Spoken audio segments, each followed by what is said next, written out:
This is Atlantean Gatekeeper, and here is your host, Stefan Palczewski. 2 days ago, something really interesting happened to me during one of my OBEs. I found myself in very strange situation and I want to share that with you. So let's explain that to those which are here for the first time. It doesn't matter if you are on a podcast or you are watching this. I am one of those weird guys that has OBEs very frequently. I am student of Neville Goddard. I am student of many teachers. I had few NDEs, which are amazing. We are going to be talking about that some other time. However, what transpired this time is very unusual because I witnessed a suicide. Yeah, I know it's the connotation of that is really not bringing something positive. However, this is how we are programmed. Every individual is deciding how he or she is living this world. I did a bit of research to find the correct image to show you what happened, how it happened, and to have the proper uh, dimensions or the size of this whole thing, how that was unfolding in front of me. Please do understand that many of those things that I am sharing with you, they are very symbolic and they need to be translated. This most likely the situation is associated with market crash or some kind of financial disaster that is coming our way. Trust me, those which have not much, they won't suffer this shock very intensely, but those who have a lot and they have a lot to lose, they might have a kind of painful experience. I don't wish any of that to anyone. This is already decided somewhere else. This is what we are experiencing here. This is a secondary stage. The primary stage is somewhere else. This is already rehearsed, replayed, edited, re-edited, approved, and we all agree to what about to happen. So let's explain to you what happened. And now the main scene. The building that you see here in this image is almost exactly as I seen in that vision. Here, in front of that building, there was that hoist. The hoist was used to transfer something to the top of the building and unload there and placed behind the building out of the view from the people. Something that probably was not something that people were not supposed to see. That's my speculation. On the side of that building, there were two initials with 3 letters. One on the left, it was ILN, and on the other side, it was IMN. However, I think it was not IMN on the right side, but it was IWN. I wrote down the initials after I woke up, so probably I did that in the wrong way. The red bar that you see here is representing the ledge, the edge of the building where 4 men were standing. In a bit, I'm going to play you a little clip which is perfectly presented by Neville Goddard that has a relationship with this whole situation.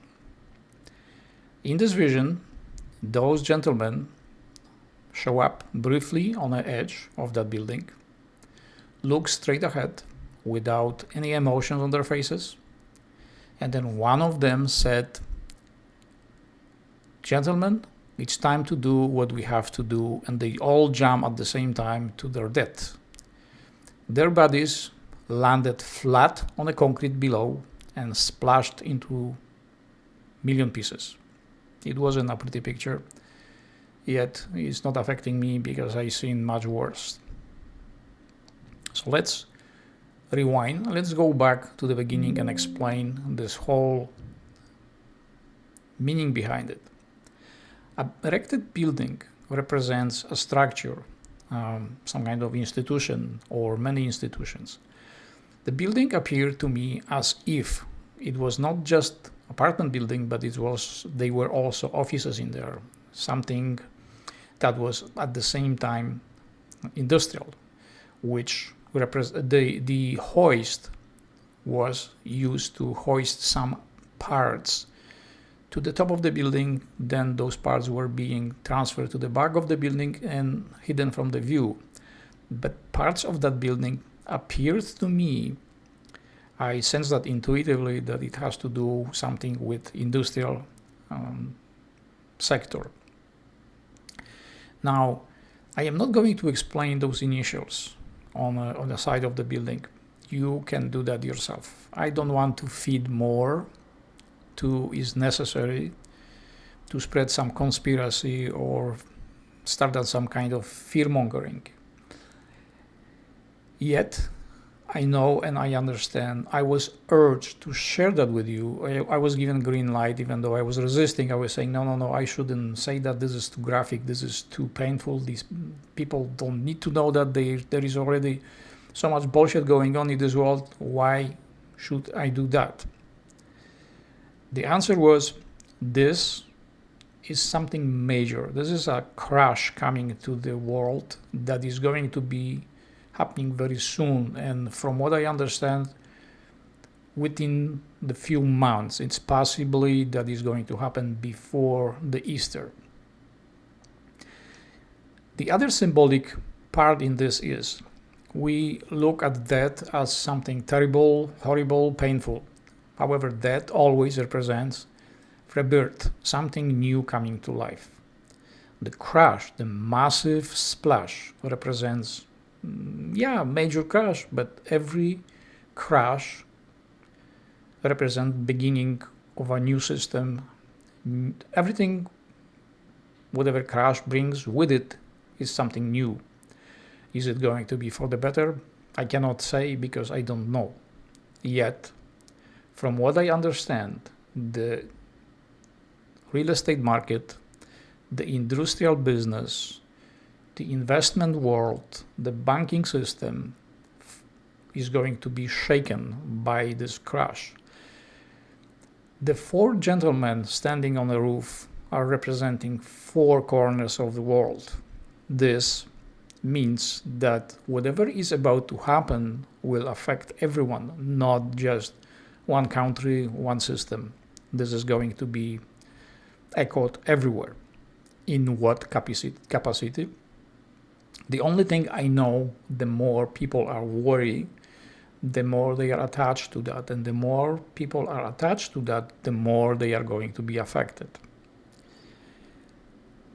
So why to make presentation about that? Why to make this public to make people worry? This is the farthest thing on my mind to make people worry.